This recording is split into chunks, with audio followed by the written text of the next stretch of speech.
우리는 지난 주일에 다니엘 9장 오늘과 같은 본문의 말씀을 통해서 우리가 왜 기도를 해야 되는지, 그리고 기도의 능력은 무엇인가에 대해서 함께 이제 말씀을 나눴었습니다.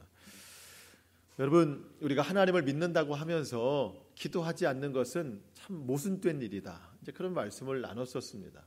여러분, 우리는 기도하지 않으면 정말 살 수 없는 인생이에요. 하나님의 자녀는 당연히 기도해야 살 수 있습니다. 기도는 좀 부담스러운 일 같아요. 하지만 기도하는 어떤 책임감보다도 여러분, 기도해야 살 수 있다는 이런 절실함을 가지고 우리가 하나님 앞에 나아가야 됩니다. 여러분, 이 말씀, 이 약속의 말씀 믿고 한 주간 동안 이렇게 기도 열심히 하셨습니까? 기도는 점검받으려고 하는 게 아니라 내가 살기 위해서 하는 거예요. 내가 살기 위해서 하는 겁니다. 여러분, 기도의 가장 큰 함정은 뭐냐면 기도를 지식으로 알면 안 된다는 거예요. 기도에 대해서 많이 알아봐야 그것은 능력이 없어요. 기도는 아는 게 아니라 하는 겁니다. 기도를 해야 능력이 나타나요.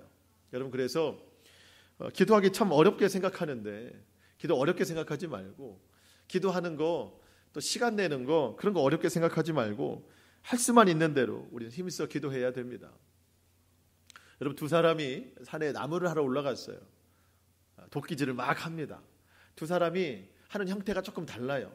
한 사람은 나무를 많이 얻기 위해서 쉬지 않고 그냥 계속해서 도끼질을 해요. 근데 한 사람은 마치 학교 수업처럼 50분 도끼질하고 10분 쉬고 또 50분 일하고 10분 쉬고 이렇게 해요. 누가 나무를 많이 얻었을까요? 1번일까요? 2번일까요? 2번이니까 문제를 냈겠죠. 여러분, 10분 쉬면서 뭐 했을까요? 도끼 날을 간 거죠. 도끼 날을 가는 거예요. 전도서 10장 10절 말씀. 철 연장이 무디어졌는데도 날을 갈지 아니하면 힘이 더 드느니라. 오직 지혜는 성공하기에 유익하니라. 여러분, 무뎌진 우리의 삶에 날을 가는 것, 여러분, 저는 이걸 기도라고 생각합니다. 여러분, 정말 열심히 뭔가를 얻고자 해서 쉼이 없이 계속 일만 하면 더 힘든 거예요. 더 많이 얻을 수 있을 것 같지만 그건 지혜롭지 못한 것입니다. 무뎌진 우리 인생을 기도로서 잘 갈아야 돼요. 그게 진짜 지혜로운 인생이고요, 더 많은 것을 얻을 수 있는 인생이라는 겁니다. 기도에 대한 오해가 있죠. 기도는 믿음 있는 사람만 하는 거야. 아니요, 살고 싶은 사람이 하는 거예요. 기도는 여자만 하는 건가요? 기도는 다 하는 거예요. 기도는 하는 사람만 하는 거야. 정해진 사람이 하는 거라고 오해해요. 여러분, 그렇지 않습니다. 기도는 다 열려져 있습니다. 하나님이 하나님의 자녀들에게 기도의 권세를 주셨다니까요. 여러분, 기도는 우리 모두가 다 하는 겁니다. 기도하는 사람에게 하나님 놀라운 역사를 주시는 거예요.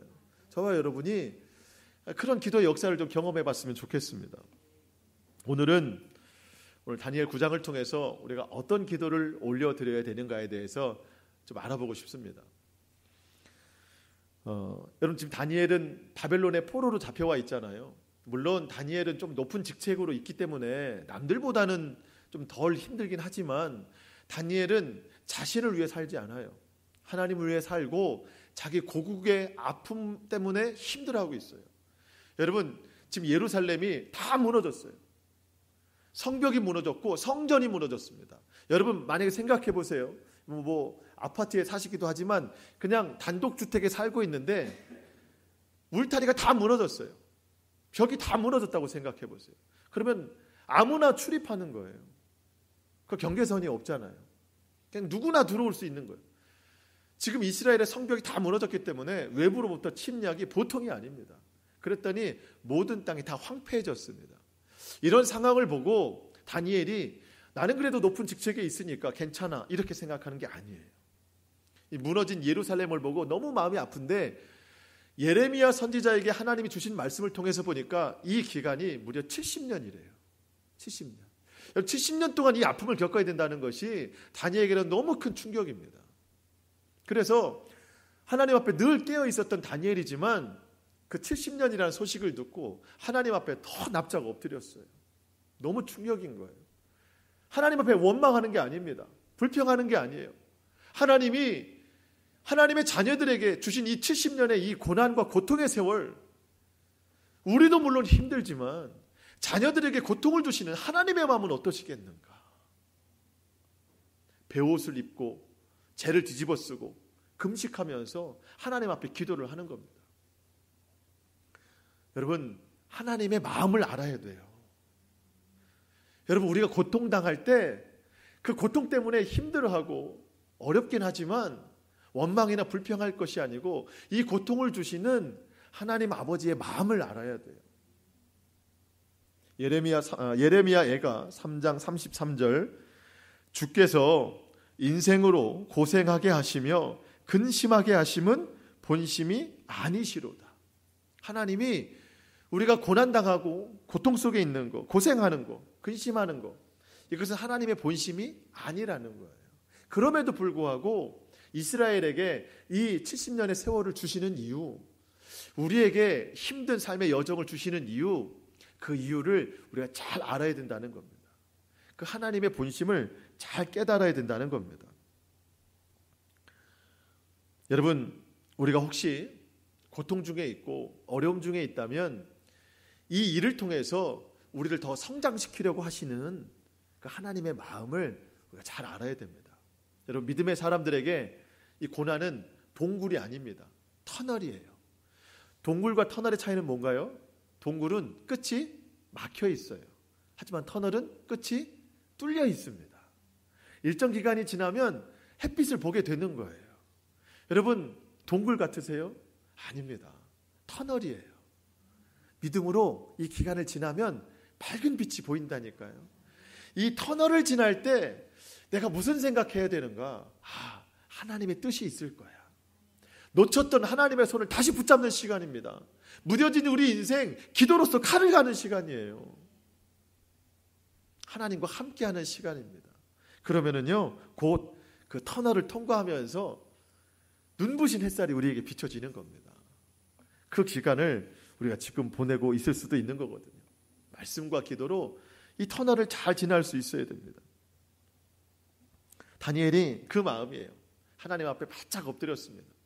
금식하면서 베옷을 입고 죄를 뒤집어 썼어요. 평상시 모습이 아닙니다. 그만큼 이스라엘의 죄가 크다는 것을 알고 하나님 앞에 바짝 엎드린 겁니다. 여러분, 금식하고 베옷을 입고 죄를 뒤집어 썼다고 하는 것은 사람이 하나님 앞에 나타낼 수 있는 가장 낮은 자세예요.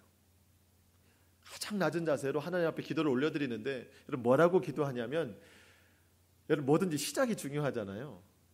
정말 저는 그렇게 생각해요. 다니엘이 기도를 시작하는데, 이러니 하나님이 다니엘을 기뻐하지 않을 수 없겠다.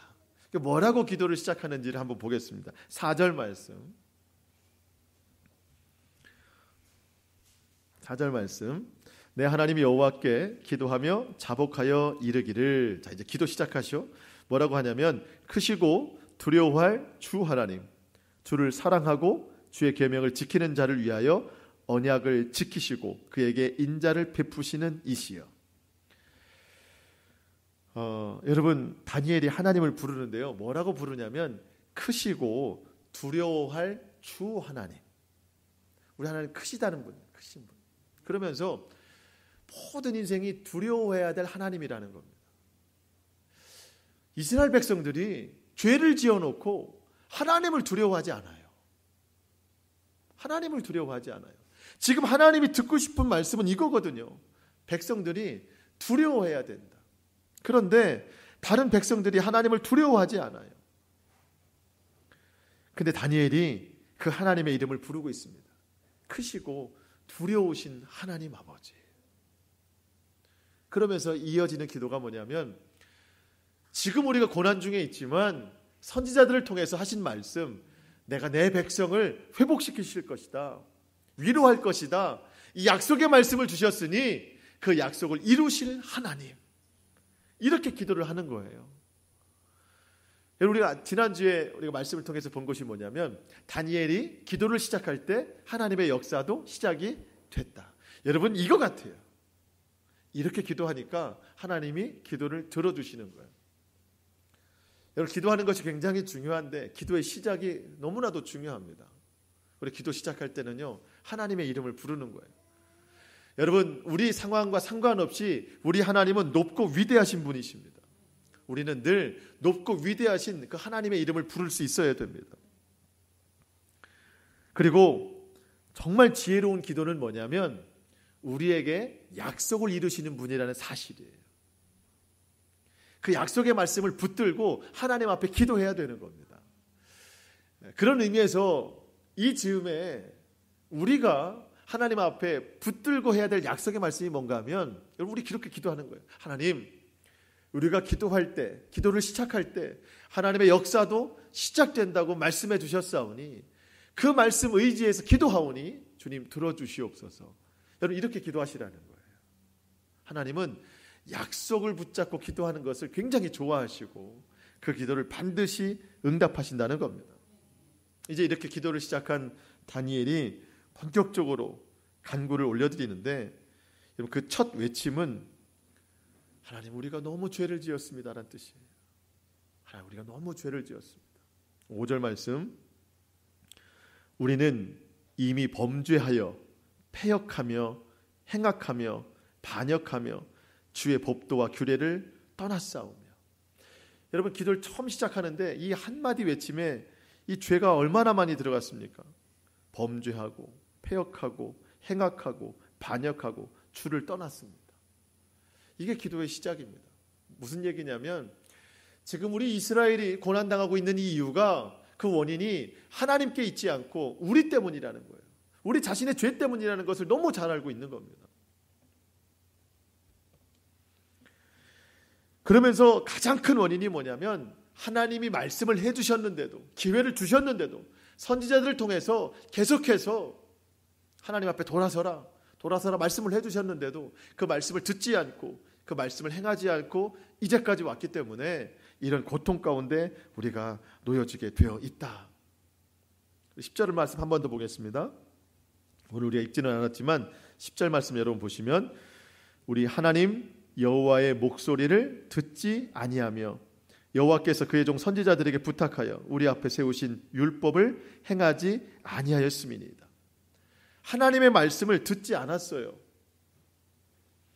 그 주신 말씀을 행하지 않았습니다. 그래서 이렇게 무너지고 또 무너지고 있다는 뜻입니다. 여러분, 우리의 삶이 무너지는 이유는 뭔가요? 삶이 너무 힘들어서 그런가요? 하나님 말씀대로 살지 않아서 그렇다는 결론밖에 없어요. 내 삶이 무너지는 이유는 하나님 말씀대로 살지 않아서 그래요. 여러분, 우리 가정이 힘든 일을 당한 때는 왜 그런가요? 우리의 가정이 하나님 말씀대로 순종하지 않아서 그렇습니다. 여러분, 이 나라와 이 민족 안에 교회들이 왜 힘을 잃고 무너지고 있습니까? 말로는 예수님이 그 주인이라고 선포하면서도 실제로는 예수님이 주인 되지 않는, 사람이 주인 되는 교회들이 많아서 그런 거예요. 여러분, 나의 삶과 우리의 가정에 정말 뜻을 이루시는 예수님의 본심이 뭔가를 알아야 돼요. 여러분, 내 삶이 좀 잘 세워지고자, 우리의 가정이 문제없이 좀 잘 살아보고자 우리가 얼마나 많이 노력합니까? 여러분, 생각해 보건대 내가 세상적인 노력, 또 세상에 듣는 이야기들, 정말 잘 되기 위해서는 어떻게 해야 되는 건가? 내 귀는 세상적으로 많이 향해 있습니다. 그 집중, 그 관심, 그 모든 수고와 노력, 이 열심, 여러분, 그것의 10분의 1만 하나님 앞에 드려지고 하나님 말씀에 순종하는 삶을 산다면 여러분, 우리의 삶은 무너지지 않을 거라고 생각이 돼요.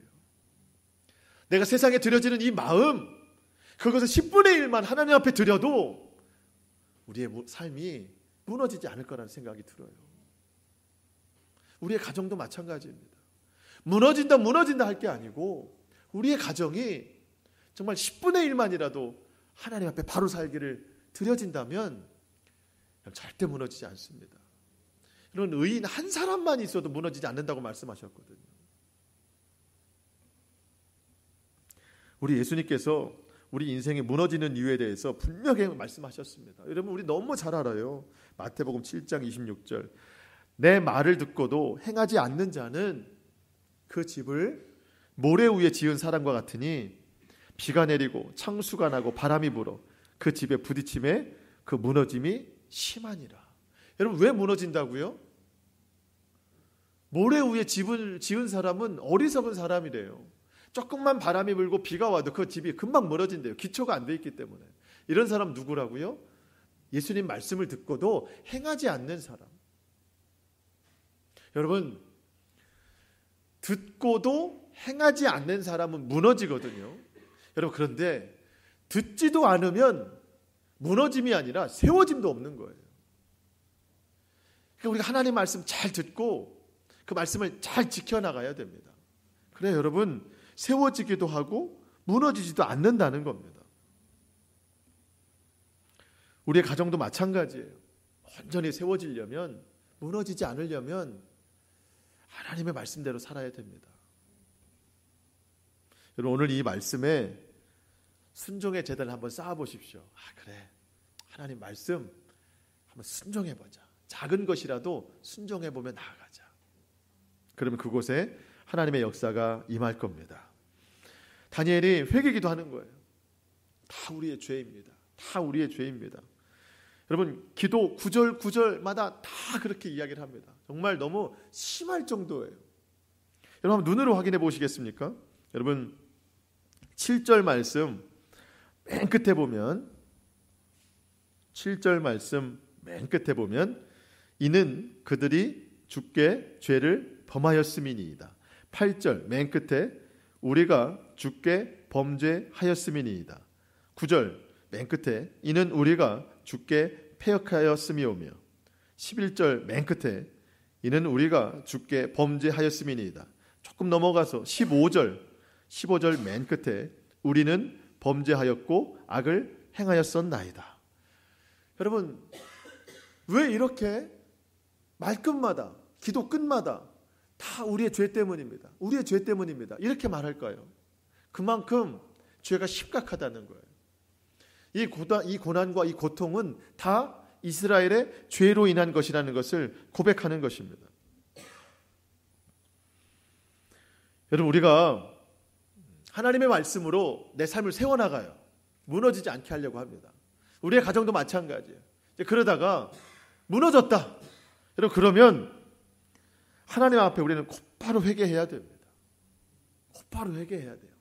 내 삶에 좀 어려움이 왔다. 그러면 내 죄 때문입니다. 내 죄 때문입니다. 기도 끝마다 내 죄 때문입니다. 여러분, 이렇게 회개 기도해야 됩니다. 다니엘과는 달리 여러분, 이스라엘 나라가 이 고통 중에 있는데 너무 힘들잖아요. 황폐한 땅, 배가 고파요. 그러면 누구를 찾아야 돼요? 하나님 찾아야 되잖아요. 다니엘처럼 회개 기도해야 되잖아요.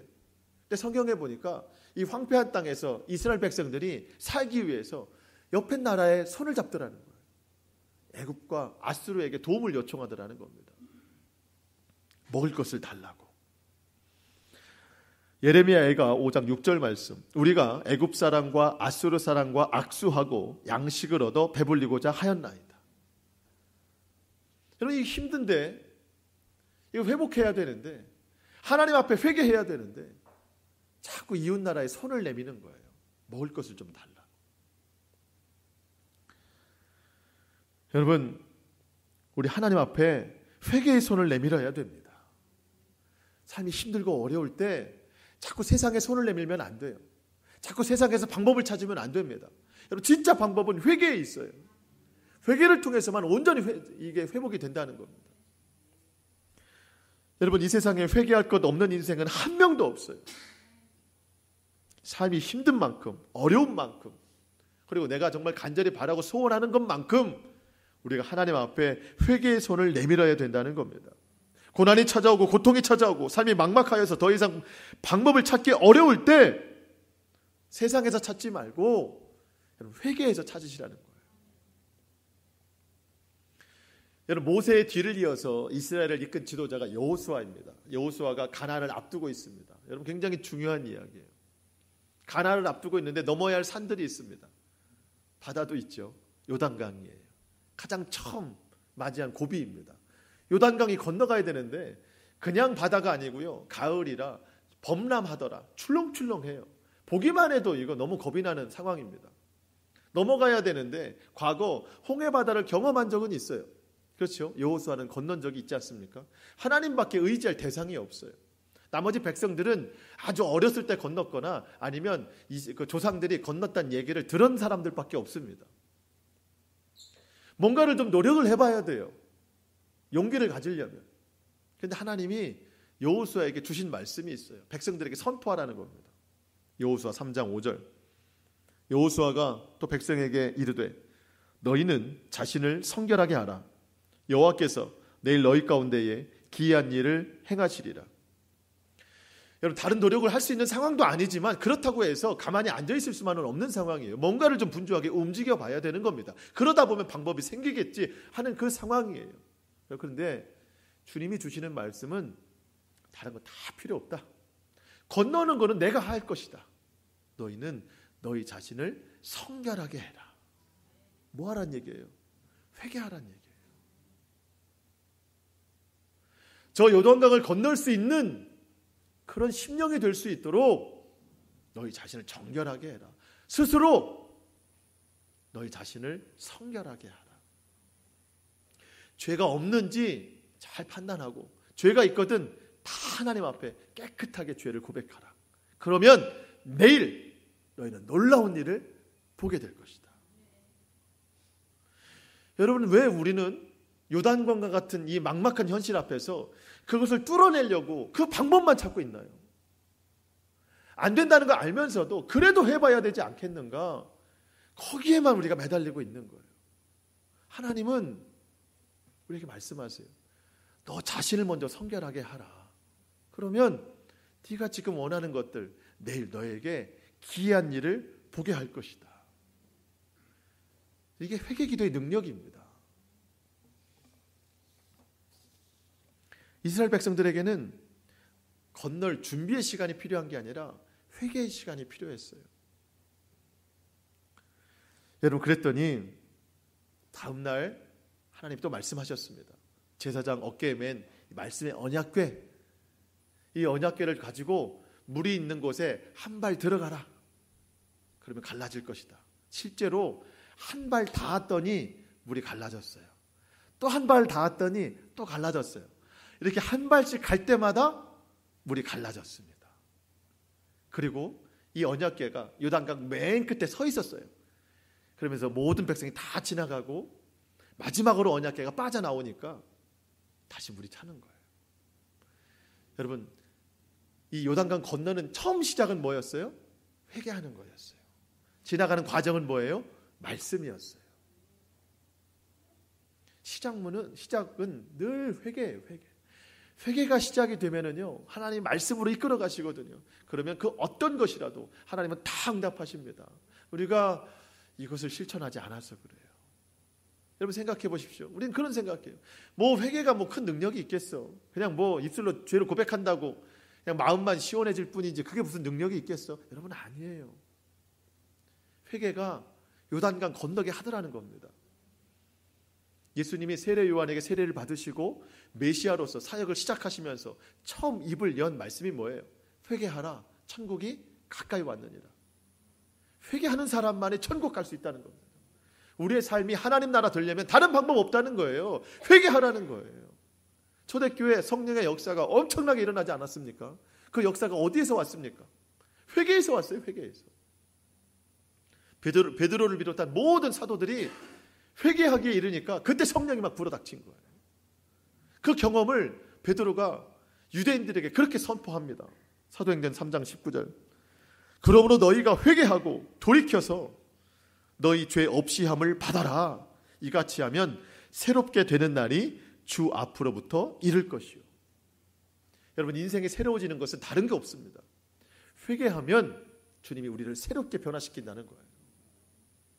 여러분, 회개의 가장 큰 능력은 뭐니 해도 우리의 죄가 사함받는 거예요. 이건 뭐 다른 이견이 없습니다. 가장 큰 능력은 우리의 죄가 사함받는 건데, 여러분, 회개는 그것으로만 끝나는 게 아닙니다. 오늘 나의 막막한 이 현실을 헤쳐나가는 그 시작점이 회개에 있다는 겁니다. 여러분, 회개의 능력을 믿으시고 회개의 능력을 경험하시기를 바랍니다. 여러분 가정이 무너질 때도 마찬가지예요. 여러분 자녀들이 속썩이세요? 힘들게 해요? 부부관계가 좀 서로 막 성격 안 맞는다고 뭐 서로 질책하고 그렇습니까? 왜 뭐가 없어서 그럴까요? 오늘 성경에 보면 회개가 없어서 그래요. 가족의 회복은 다른 데 있지 않습니다. 회개에 있어요. 여러분 놀라운 말씀이 욥기에 기록이 되어 있는데 여러분 욥 아시죠? 구약 성경의 욥은 정말 믿음의 사람들입니다.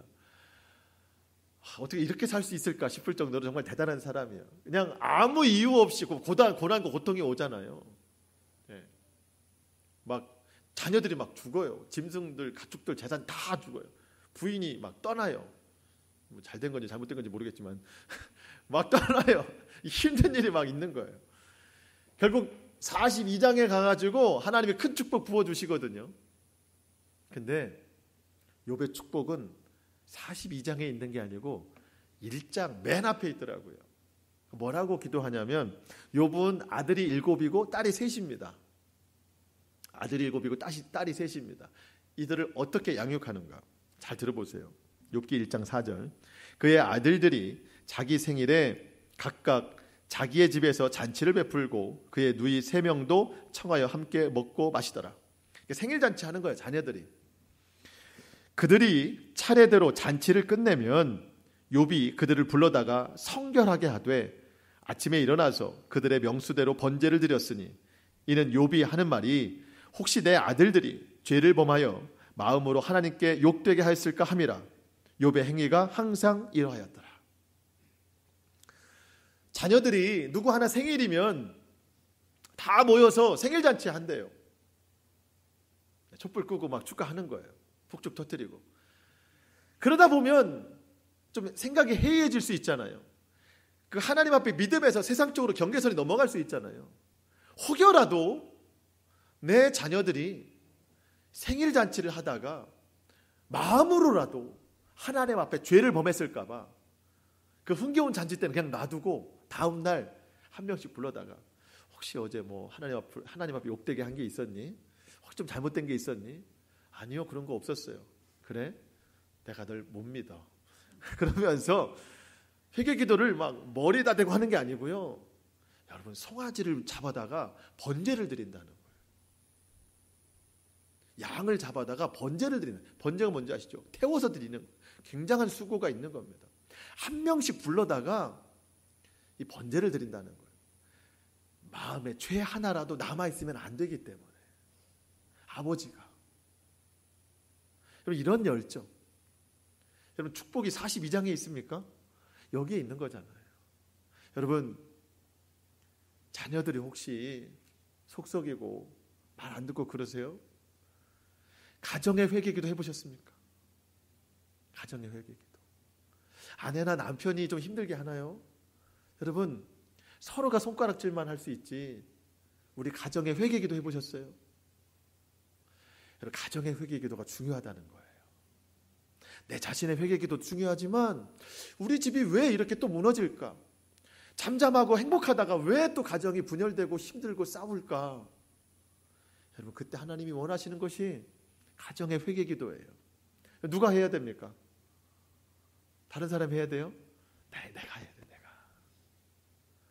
부모 된 내가 하고 자녀 된 내가 하고 아내 된 내가 하고 남편 된 내가 해야 됩니다. 여러분 그러면은요 가정에 놀라운 회복의 역사가 일어나는 거예요. 여러분 돈이 많다고 행복한 게 아닙니다. 단지 건강하다고 행복한 게 아닙니다. 부유하고 좋은 것을 먹고 좋은 집에 사는 것이 다가 아닙니다. 회개해야 됩니다. 성결하게 하는 가정이 진짜 행복한 가정인 거예요. 오늘 우리의 가정을 위해서도 기도해 보는 거예요. 교회도 마찬가지입니다. 여러분 교회 마음에 안 드는 거 있잖아요. 제가 혹시 마음에 안 드세요? 여러분 비판하지 말고 교회의 회개기도 해보세요. 교회의 회개기도. 하나님 우리 교회가 죄를 짓는 것이 있다면 우리 교회 용서해 주세요. 꼭 내 죄뿐만 아니고 우리 교회 공동체에 어떤 어려움이 있다면 여러분 비판할 것이 아니라 먼저 회개기도 하는 거예요. 그럼 하나님이 교회를 온전하게 사용하시는 겁니다. 여러분 이 나라와 이 민족은 말할 거 없잖아요. 얼마나 죄가 많습니까? 나라와 민족 안에. 그냥 비판만 할 게 아니고요. 교회가 왜 세워졌나요? 이 나라와 이 민족의 회개 기도를 대표하라고 교회들이 세워졌잖아요. 나라와 민족은 회개하지 않습니다. 세상은 절대 회개하지 않습니다. 교회가 회개하는 거예요. 믿는 사람들이 회개하는 거예요. 그래야 이 나라와 이 민족이 온전해질 수 있습니다. 이스라엘이 기도하지 않았습니다. 그저 애굽과 아수르의 손을 잡을 뿐 하나님 앞에 기도의 손을 내밀지 않았습니다.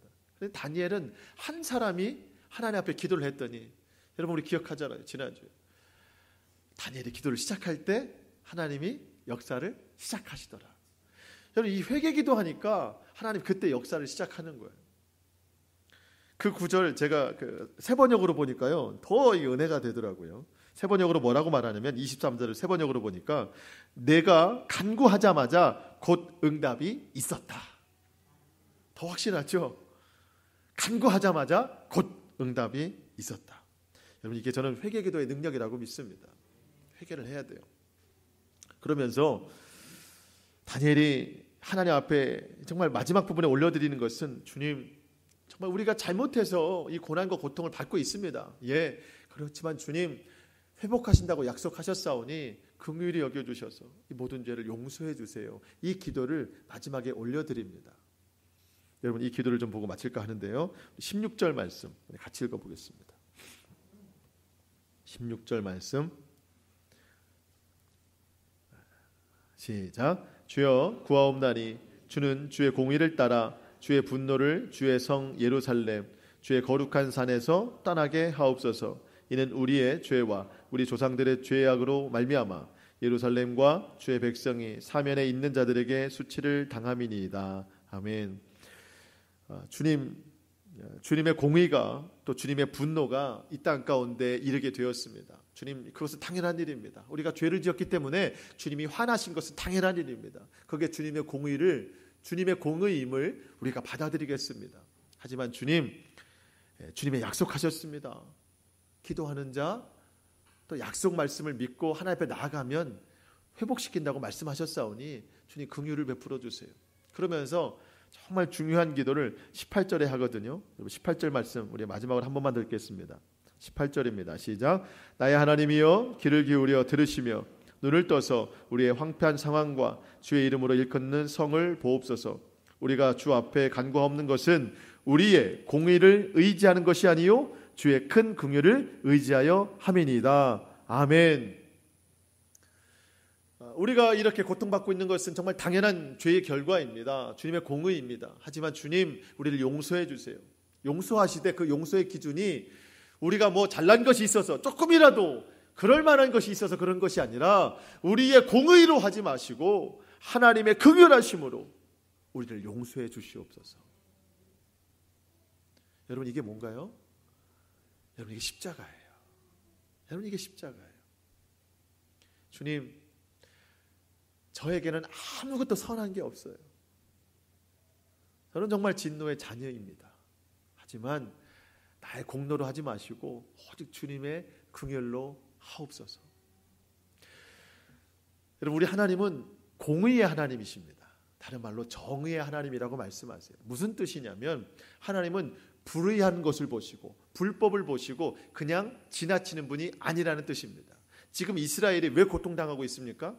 이스라엘이 죄를 지었기 때문입니다. 죄를 보시는데도 하나님이 그래 이스라엘아 얼마나 힘들었니? 죄 짓느라고 얼마나 힘들었니? 마음도 힘들지? 내가 그냥 눈 감아줄게. 이렇게 하시는 분이 아니라는 거예요. 하나님의 공의는 죄를 지나치지 않습니다. 죄가 있으면 바로 징계하십니다. 심판하십니다. 지금 이스라엘이 그런 징계를 받고 있는 거예요. 여러분 우리의 삶도 마찬가지예요. 여러분 우리가 죄가 있을 때 하나님 그냥 지나치시는 분이 아니십니다. 우리가 탐욕 가운데 빠졌을 때, 음란에 빠졌을 때, 여러분 세상 자랑에 빠졌을 때, 즐거움에 빠졌을 때 여러분 그냥 지나가시는 분이 아니세요. 왜? 우리 하나님은 공의의 하나님이세요. 여러분 우리는 그 하나님을 두려워할 수 있어야 됩니다. 하나님 이거 싫어하시지? 공의의 하나님을 두려워할 수 있어야 돼요. 그러면서도 우리 하나님은 사랑의 하나님이십니다. 지금 그 다니엘이 그 사랑의 하나님을 믿고 긍휼을 기대하면서 기도하고 있는 거예요. 여러분 우리도 죄 가운데 빠지고 힘들고 어려울 때, 낙심하고 절망할 때 공의의 하나님만 생각하면 아무 소망이 없어요. 예, 당장 우리는 죽어 마땅한 죄인입니다. 그런데 그 공의의 하나님이 또 반면 사랑의 하나님이셔서 예수님을 이 땅에 보내주셔서 그분으로 하여금 영생의 소망을 품게 하시는 것, 그것이 사랑의 하나님이 우리 가운데 역사하시는 힘입니다. 여러분, 오늘 우리 그 사랑의 하나님을 믿고 기도하는 거예요. 정말 중요한 것은 우리 하나님은 죄는 용납하시지 않으세요. 죄는 눈 감아주시지 않으세요. 하지만 죄를 회개하는 죄인은 용서하십니다. 죄를 그냥 지나가시는 분이 아니세요. 하지만 회개하면 죄를 용서하세요. 이 주님의 공의와 사랑이 만난 곳이 십자가라는 거예요. 여러분, 우리가 죄가 너무 많아서 하나님은 죄를 보시고 그냥 지나칠 수 없으세요. 그럼 이 죄를 해결해야 되거든요. 죄값을 치러야 되거든요. 예수님이 십자가를 지셨어요. 이게 하나님의 공의예요. 공의가 실현된 거예요. 그럼에도 불구하고 하나님 우리를 사랑해 주셔야 되거든요. 용서해 주셔야 되거든요. 예수님이 죽으시고 부활하셨습니다. 이게 하나님의 사랑의 확증입니다.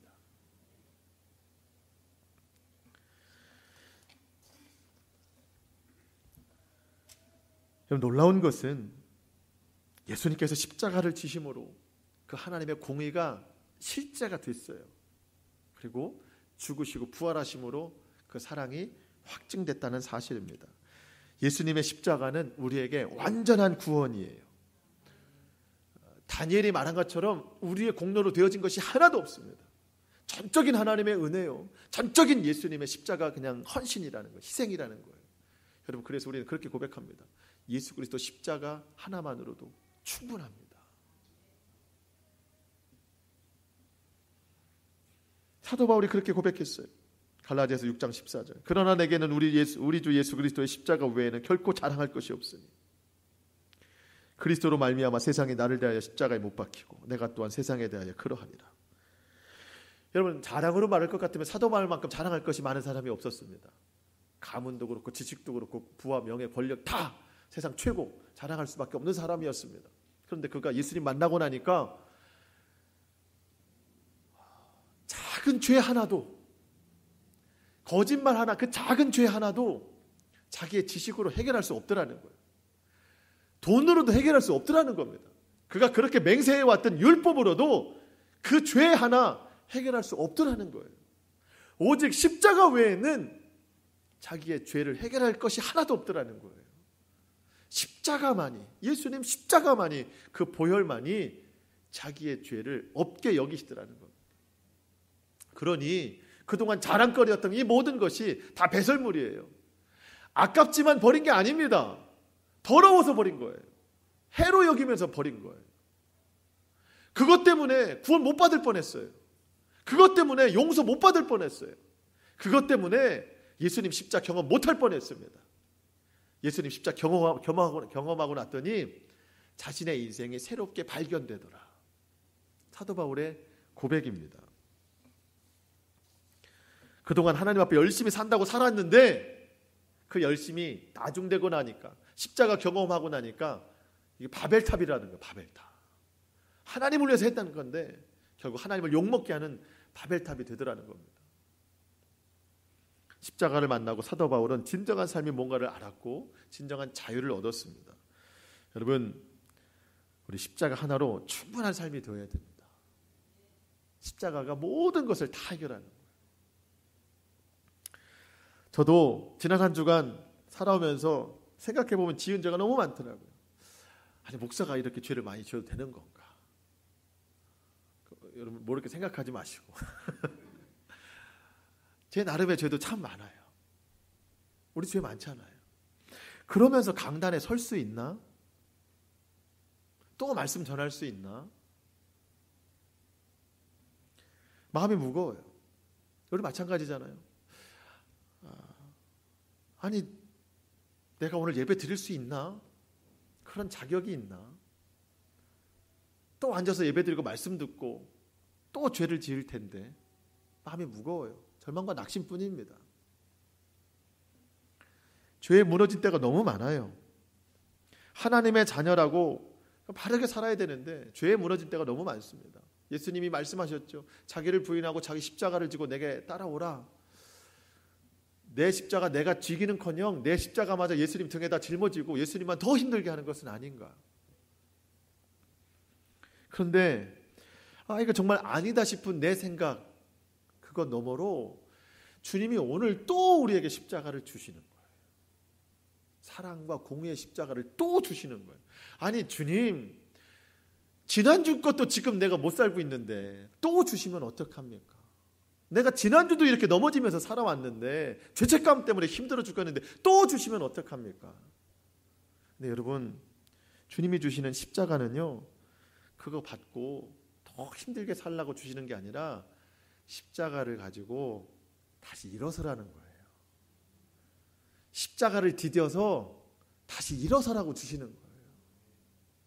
일어날 힘이 없을 때 뭘 붙잡고 일어나야 되는데 십자가를 디디어서 다시 일어나라는 거예요. 일어나라고 주시는 거예요. 그러고 보니 십자가는 더 이상 절망이 아니에요. 좌절이 아닙니다. 십자가는 소망이에요. 용서예요. 사랑이에요. 생명입니다. 그리고 십자가는 완전한 승리예요. 여러분, 넘어져도 괜찮아요. 저도 그래요. 넘어질 수 있어요. 그럼에도 주시는 십자가, 사랑과 공의의 십자가 오늘 받아야 됩니다. 넘어졌을 때 누구 손잡고 일어나잖아요. 우리가 계속 넘어져도 아주 엎드러지지 않으면 주의 손이 나를 일으켜 세워주미니라. 오늘 그 손이 십자가예요. 십자가를 딛고 한번 일어서서 또 한 주간 살아보는 거잖아요. 그렇게 또 말씀대로 살아가보고, 기도하면서 살아가보고, 회개하면서 살아가보고, 우리의 육신을 입고 살아가는지라 또 넘어지면 또 주님 주시는 십자가 받고 또 일어서고 주님 오시는 날까지 그렇게 살아가는 겁니다. 여러분, 너무 낙심하지 말고 절망하지 말고 주님 십자가 포기하지 마세요. 우리에게 소망을 주시는 그 십자가의 능력이 우리 가운데 임하기를 축복합니다. 십자가에서 모든 것을 완성하신 주님의 그 놀라운 능력, 그것을 이번 한 주간도 충분히 경험하는 저와 여러분의 모든 삶이 될 수 있기를 주님의 이름으로 축원합니다. 기도하겠습니다.